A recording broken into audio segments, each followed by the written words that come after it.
성경책 있는 책은 찾아주시고 없는 친구들은 앞에 같이 보시고 또 읽으시면 좋겠습니다.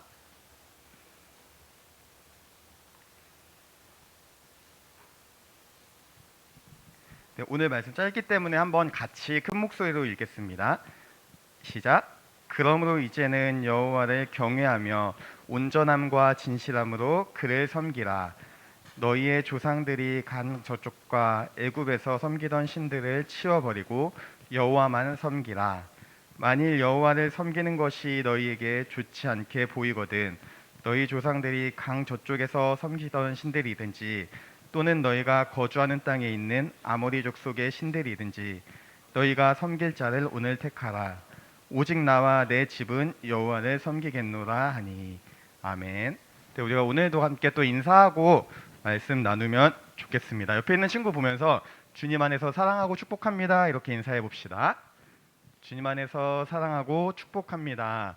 네, 다시 한번 이번에 반대쪽에 있는 친구 바라보면서 같이 인사해 보면 좋겠습니다. 주님 안에서 사랑하고 축복합니다. 네, 하나님의 은혜가 항상 우리 가운데 가득하기를 소망합니다. 이거 마이크 소리 혹시 괜찮나요? 괜찮아요? 아, 네, 감사합니다.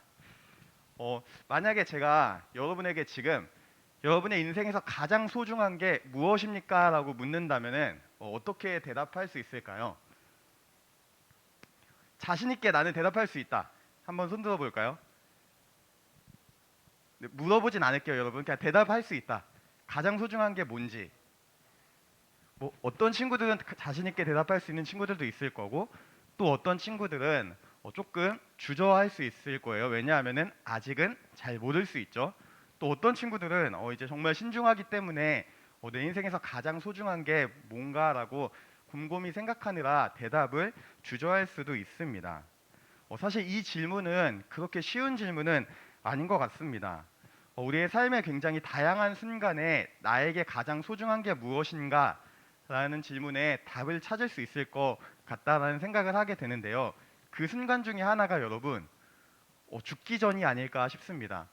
혹시 죽기 전에 마지막으로 남기는 말을 무엇이라고 하는지 아시나요? 그쵸, 유언. 똑똑하네요. 유언이라고 하는데 이 유언은 그냥 누군가가 죽기 전에 심심해서 딱 한마디 남기는 그런 것이 아니다라는 겁니다. 이 유언은 굉장히 짧은 말이고 때로는 어떤 한 글이 될 수도 있지만 그 사람의 인생 전체가 담겨 있는 그 사람의 가치관이 고스란히 녹아 있는 그런 것이기 때문입니다. 제가 대학교 다닐 때 교수님이 한번 상담 시간이었는데 상담 수업이었는데 이런 질문을 하셨어요. 똑같은 질문이었는데 너희가 만약에 3일 만에 죽는다라고 쳤으면 가정한다면 무엇을 남겨주고 싶은가라는 질문입니다. 그러니까 너희가 이 세상에 어떤 흔적을 남기고 가고 싶은가라는 질문입니다. 굉장히 간단한 질문이었는데 이 질문으로 한 3시간을 수업하셨던 것 같은데 쉽지 않았던 그런 생각이 많이 담았습니다. 들었습니다. 왜냐하면 이 질문은 지금 내 삶을 가득 채우고 있는 게 무엇인지 내 삶이 바라보고 있는 게 무엇인지 하는 그 대답이기 때문에 굉장히 신중할 수밖에 없었던 것 같습니다. 근데 오늘 본문을 보면은 드디어 여호수아의 마지막 장면입니다. 여러분 여호수아 몇 장까지 있을까요? 오늘 본문 말씀 한번 보세요. 여호수아의 마지막 장면입니다. 그렇죠. 여호수아 24장까지 있습니다. 이제 여호수아가 하나님께서 맡기신 사명을 충성되게 감당했습니다. 여호수아의 사명이 뭐였는지 혹시 기억나시나요? 제가 한 3주 동안 말씀드렸는데 하나는 가나안 전쟁이었고 또 하나는 뭐였을까요, 여러분? 전쟁에서 얻은 땅을 이스라엘 자손들에게 골고루 분배해 주는 게 여호수아의 중요한 사명이었습니다. 그리고 이제 여호수아가 이 모든 것을 마치고 드디어 하나님의 부르심을 받기 전에 하나님의 품, 하나님의 나라로 가기 전의 모습이 오늘 말씀입니다. 근데 이 말씀이 참 인상적입니다. 우리 14절 말씀 한 번만 같이 또 읽어보겠습니다. 시작.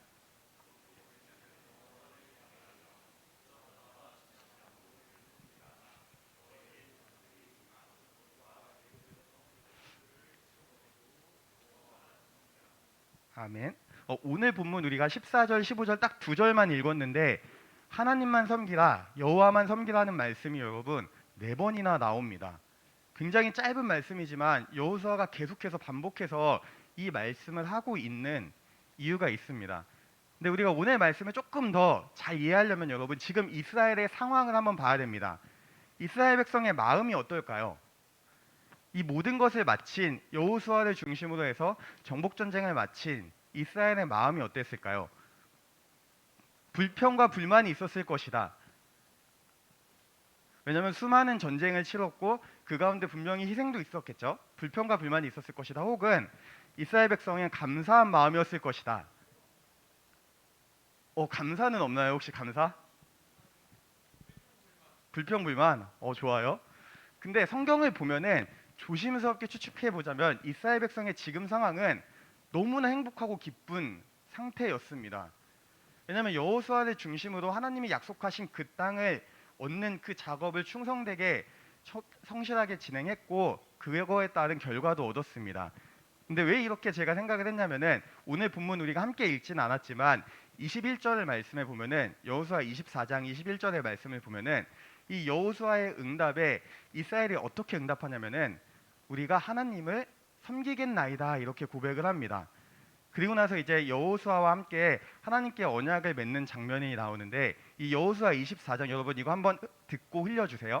세겜 언약이라고 합니다. 성경에서 굉장히 중요한 언약 중에 하나인데 여호수아가 마지막 이 백성에게 마지막 권면을 하면서 세겜 언약을 맺습니다. 내가 하나님을 잘 믿겠습니다. 하나님을 잘 섬기겠습니다 하는 그런 내용의 언약입니다. 근데 이런 상황임을 고려해 보면 여러분 지금 여호수아의 마지막 권면이 조금 이상하게 느껴져야 합니다. 여러분 이상하게 느껴지시지 않나요? 왜냐면 이스라엘 백성이 지금 하나님에 대한 마음이 불평과 불만이 아니라고 생각했을 때 그들은 이미 하나님을 잘 믿고 있다라는 겁니다. 그럼에도 불구하고 여호수아가 너희가 이방신을 치워버리고 여호와만 섬기라고 계속해서 얘기하고 있습니다. 그러니까 15절 하반절 말씀만 한번 또 같이 읽어보겠습니다. 네, 한번 읽어보겠습니다. 시작. 오직 나와 내 집은 여호와를 섬기겠노라 하니 아멘. 여러분 이 말씀을 딱 봤을 때 물음표를 정말 많이 찍어야 됩니다. 왜냐하면 지금 이스라엘 백성 행복해요. 너무 기쁜 상태인데 여호수아가 갑자기 이렇게 얘기합니다. 너네가 오늘 섬길 자를 택하라. 이방신이든지 하나님이든지. 여러분 왜 이렇게 얘기했을까요? 만약에 여러분이 여호수아라고 생각해 보세요. 이스라엘 백성 너무 행복한 상태고 하나님에 대한 불평과 불만도 광야 시절에 비하면 현저히 줄어든 상황이었을 겁니다. 그런 상황에서 내가 지도자 여호수아다. 그 자리에 있었다면 여러분 어떻게 얘기할 수 있었을까요? 여호수아는 지금 이렇게 얘기하는 겁니다. 너희가 지금 내가 없는 그 순간부터도 어떤 신을 섬길지 택해야 한다라고 얘기하는 겁니다. 상황상 굉장히 이상한 뉘앙스입니다. 만약에 제가 여호수아였다면 저는 이렇게 얘기했을 것 같아요. 지금 너네 상태 너무 보기 좋다. 하나님이 너네를 너무 기뻐하시는 것 같다. 지금 그 마음 잃지 말고 하나님이 너희에게 주신 그 은혜에 늘 감사하면서 지금처럼만 지내고 살아야 한다. 이게 조금 더 어울리는 얘기가 아니었을까요? 그런데 여호수아는 지금 그렇게 얘기하지 않습니다. 분명하게 선택해라 라고 얘기를 합니다. 여호수아가 이런 메시지를 남겼던 이유는 여호수아는 모세 때부터 함께 하면서 인간의 연약함, 인간의 완악함을 분명히 보고 알았기 때문입니다. 이스라엘 백성이 지금 너무나 행복합니다. 왜냐하면 하나님께서 약속하신 모든 것을 이루어 주셨기 때문이에요. 그렇기 때문에 부족한 게 없어 보이고 불만과 불평도 현저히 줄어들고 없어 보입니다. 근데 상황이 변한다면 여호수아가 없고 그 뒤에 상황이 변한다면 분명히 이스라엘 백성이 다시 한번 하나님을 등질 것을, 하나님을 배반할 것을 여호수아는 자신의 삶을 통해서 분명히 알았던 것입니다. 그렇기 때문에 여호수아는 계속해서 마지막 순간까지 너희가 이방신을 치워버리고 너희를 구원하신 그 여호와 하나님만을 섬겨야 한다. 나와 내 집은 그 하나님만을 섬길 것이다. 너희도 이제는 명확하게 선택해야 한다라고 얘기하고 있는 겁니다. 사도 바울은 로마서에서 이렇게 증언을 합니다. 모든 인간이 죄를 지었고 죄를 범했고 모든 인간은 죄인이다라고 얘기를 합니다. 여러분 이 말이 어떤 의미냐면은 저도 날마다 말씀을 보고 기도를 하고 있지만 저도 제 마음과 상황에 따라서 언제든지 하나님을 떠날 가능성이 하나님보다 더 중요한 무언가가 생길 가능성이 있다라는 겁니다. 우리는 구원받은 백성이고 하나님이 우리 안에 계시고 하나님의 뜻대로 살고자 노력을 하지만 동시에 신자의 마음에는 죄를 향하는 마음이 분명히 있다라는 겁니다. 왜냐하면 아담의 타락 이후 인간의 본성이 그렇게 되었기 때문입니다. 우리가 조금만 생각해보면 여러분 시험 기간 때 공부 열심히 하시죠? 때로는 가장 좋은 경우는 내가 공부 정말 열심히 하고 원하는 성적을 얻는 게 가장 좋을 겁니다. 또 때로는 내가 공부를 열심히 하지 않았고 교회를 열심히 다녔는데 갑자기 좋은 성적이 나오는 기이한 현상이 있을 때도 분명히 있어요. 근데 정말 안 좋은, 정말 마음이 아픈 경우는 뭐냐면은 내가 교회도 열심히 다니고 공부도 열심히 했는데 성적이 내 생각과 다르게 나올 때도 있습니다. 그럼 그때 마음이 어떨까요? 저도 학창 시절 때 경험을 해봤는데 어떤 생각이 드냐면 그쵸, 교회를 끊을 수도 있고 마음이 어떤 생각이 드냐면 하나님이라는 존재가 정말 있는 사람일까, 있는 존재일까? 하나님이 정말 계시면 내가 이렇게 열심히 매주 교회 가서 예배를 드리고 학생부에서 봉사도 하고 그렇게 매주 공부도 열심히 했는데 어떻게 이런 결과를 나에게 주실까라는 회의감에 빠지게 된다라는 겁니다. 제가 말씀드리고자 하는 건 뭐냐면은 여러분 우리는 언제나 우리의 상황에 따라서 하나님을 등지고 하나님보다 중요한 무언가가 생길 수 있다라는 겁니다. 여호수아는 지금 이스라엘 백성도 그런 상황임을 분명히 알았던 것입니다. 그런데 이거를 우리가 조금 더 생각해 보면 좋을 게 뭐냐면은 지금 이스라엘 백성들은 하나님의 그 기적을 하나님의 정말 크신 은혜를 눈으로 보고 듣고 체험한 사람들입니다. 요단강이 갈라졌고 말도 안 되는 여리고성이 그냥 7번 돌고 7일 동안 돌면서 무너지는 그런 기적을 경험한 세대입니다. 그럼에도 불구하고 그들 역시 마음에 하나님을 떠날 가능성이 충분했기 때문에 여호수아는 마지막 권면을 너희가 이제 분명히 하나님인지 아닌지를 택해야 한다라고 얘기하고 있습니다. 이 말씀은 이스라엘뿐만이 아니라 오늘 저와 여러분에게도 동일하게 적용되는 말씀입니다. 성경은 한결같이 얘기합니다. 우리가 오직 하나님만 섬겨야 한다라고 얘기합니다. 근데 우리가 하나님을 섬긴다라는 게 여러분 어떤 의미일까요? 우리 매주 예배 드리죠. 또 누군가는 매주 제가 매일 공유해드리는 공동체 성경 읽기 계속해서 참여하는 친구들도 분명히 있을 겁니다. 그러면 우리가 하나님을 잘 믿고 하나님을 잘 섬기는 걸까요? 절대 그렇지 않습니다. 오늘 말씀을 보면은 하나님을 섬긴다라는 것, 또 우리가 하나님을 어떻게 섬겨야 하는지에 대해서 여호수아는 분명하게 얘기를 해줍니다. 14절을 말씀해 보면은 이렇게 말씀합니다. 온전함과 진실함으로 여호와만 섬겨야 한다라고 얘기합니다. 이게 온전함과 진실함으로 번역이 되었는데 성경이 원래 쓰인 그 언어로 보면 어떻게 돼 있냐면은 무엇에게 헌신하다라는 의미입니다. 여러분 근데 헌신의 의미를 잘 생각해야 됩니다. 우리가 교회에서 너무나 쉽게 저는 헌신하고 있습니다 라고 얘기하는데 헌신이 그렇게 쉬운 게 아닙니다. 헌신은 여러분 100%입니다. 내가 하나님께 99% 헌신하고 1%는 나를 위해 살고 이거는 여러분 헌신이 아닙니다. 헌신은 내가 정말 그 대상을 위해서 나의 모든 것을 바치고 나의 모든 것을 희생하는 그 마음이 헌신이다라는 겁니다. 그렇기 때문에 우리가 이 헌신의 의미를 마음에 새기면서 살아가야 할 필요가 있습니다. 그리고 지금 여호수아는 그 헌신의 대상이 오직 하나님 한 분이어야 한다라고 이스라엘 백성에게 분명하게 얘기하고 있는 것입니다. 또한 이 온전함과 진실함에는 어떤 의미가 있냐면은 우리가 하나님을 섬길 때 인간의 관점이 아니라 하나님의 관점, 하나님의 기준으로 하나님을 섬겨야 한다라는 의미가 담겨 있습니다. 여러분 정말 마음 아픈 얘기죠. 근데 요새 보면은 한국 사회에서 기독교의 입지가 신뢰도가 점점 줄어들고 있습니다. 여러분 믿기지 않을 수도 있겠지만 제가 학교 다닐 때는 여름 성경학교 혹은 중고등부 수련회 때는 믿지 않는 친구들에게 성경학교 가자. 수련회 가자라고 하면 부모님들께서 아무런 의심 없이 보내주셨습니다. 그래 한번 교회 가라, 갔다 와라. 그렇게 전도되고 교회를 다니는 친구들도 참 많았습니다. 근데 요새는 수련회 이런 문제가 아니라 그냥 주일에 전도하는 것, 주일에 예배 드리러 가자라고 했을 때 많은 사람들이 반감을 느낍니다. 심지어 부모님들 강하게 반대하시는 분들도 분명히 있습니다. 여러분, 여러 가지 이유가 있겠지만 핵심적인 이유는, 본질적인 이유는 우리가 기독교 신앙을 너무 인간의 관점에서 또 우리 현대 사회의 어떤 흐름에 맞춰서 해석했기 때문이 아닐까라는 생각을 해보게 됩니다. 그 결과 우리가 복음을 복음으로 선포하지 못하고 복음을 증거하지 못하고 복음대로 살아내지 못했기 때문에 교회가 하나님의 복음이 힘을 잃고 점점 위축되고 있다라는 것입니다. 인간의 관점에서 여러분 신앙을 이해한다는 것이 어떤 의미냐면은 하나님의 그 말씀을 우리가 있는 그대로 받아들이는 것이 아니라 여러 가지 나의 상황과 환경에 맞춰서 바라보는 겁니다. 예를 들면 지금으로 이런 거죠. 이제 온라인 예배가 활성화됐어. 굳이 교회에 갈 필요는 없어. 근데 여러분은 온라인 예배가 시작된 그 이유를 우리가 분명히 알아야 됩니다.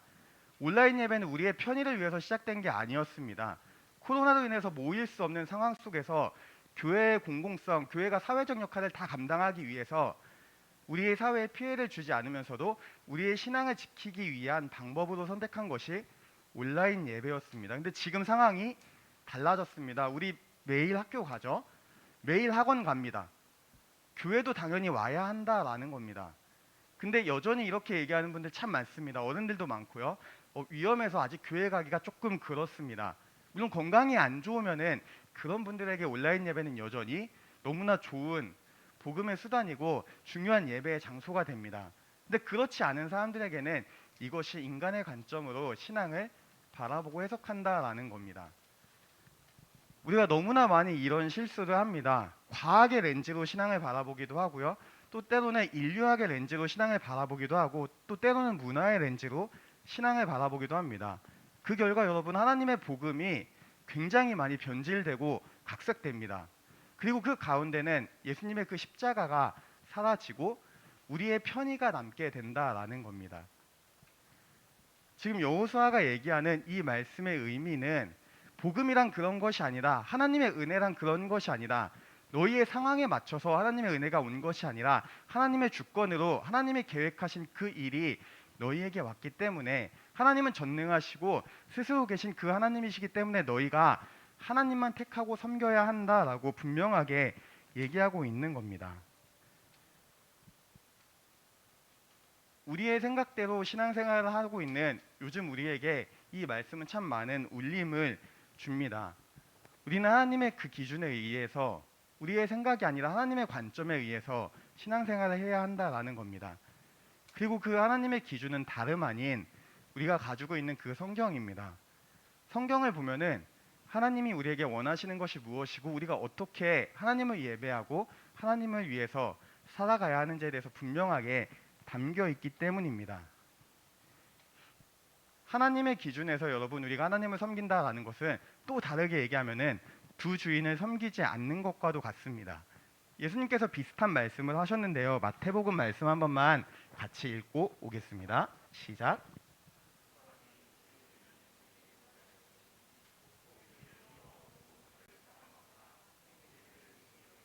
저를 경히 여김이라 너희가 하나님과 재물을 겸하여 섬기지 못하느니라.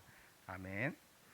여러분 우리가 가장 많이 하는 실수와 착각이 아닐까 싶습니다. 저도 포함입니다. 우리가 하나님을 섬긴다라고 얘기하지만 우리의 마음 한켠에는 항상 다른 무언가가 있습니다. 저도 학업이 자리할 때가 있고 가정이 자리할 때가 있고 때로는 제 어떤 편의가 더 우선이 될 때가 분명히 있습니다. 근데 예수님 분명하게 말씀하십니다. 제가 처음 말씀드린 헌신의 의미와도 연결이 되는 건데 너희가 두 주인을 섬기지 못한다. 하나님과 그 다른 무언가를 같이 섬길 수 없다라고 예수님 역시 분명하게 얘기합니다. 여러분 하나님을 믿는다라는 것, 하나님을 섬긴다라는 것은 나의 마음과 생각을 오직 하나님으로만 채우고 그 하나님의 말씀을 따라 사는 것입니다. 이것이 여러분 여호수아가 말하는 진실함과 온전함으로 하나님을 섬긴다라는 것의 의미입니다. 근데 여러분 이런 고백을 여호수아만 했을까요? 성경에 보면 굉장히 많은 믿음의 사람들이 나옵니다. 여호수아만 이런 말씀을 했을까요? 또 굉장히 유명한 사람이 비슷한 말씀을 합니다. 다윗 왕이 비슷한 얘기를 하는데 열왕기상 말씀 우리 마지막으로 한번 같이 보겠습니다. 네, 시작. 여호와의 명령을 지켜 그 길로 행하여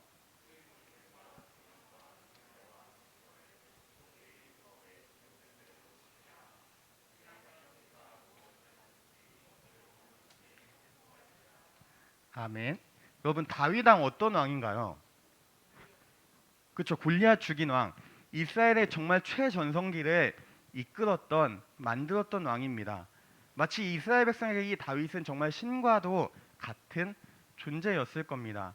다윗의 시대에 정말 많은 금은 보화를 이스라엘 백성이 쌓았고 그래서 다윗은 그것을 통해서 하나님의 성전을 짓고 싶어 했습니다. 근데 하나님이 이렇게 말씀하십니다. 너의 손에 너무 많은 피가 묻었다. 너의 마음은 너무나 좋지만 너 때는 이것을 이루지 않을 것이다. 다만 네 아들 솔로몬에게 그 영광을 줄 것이다 라고 얘기합니다. 그리고 솔로몬이 성전을 건축합니다. 그리고 이 다윗이 지금 읽은 말씀이 죽기 전에 마지막으로 한 유언입니다.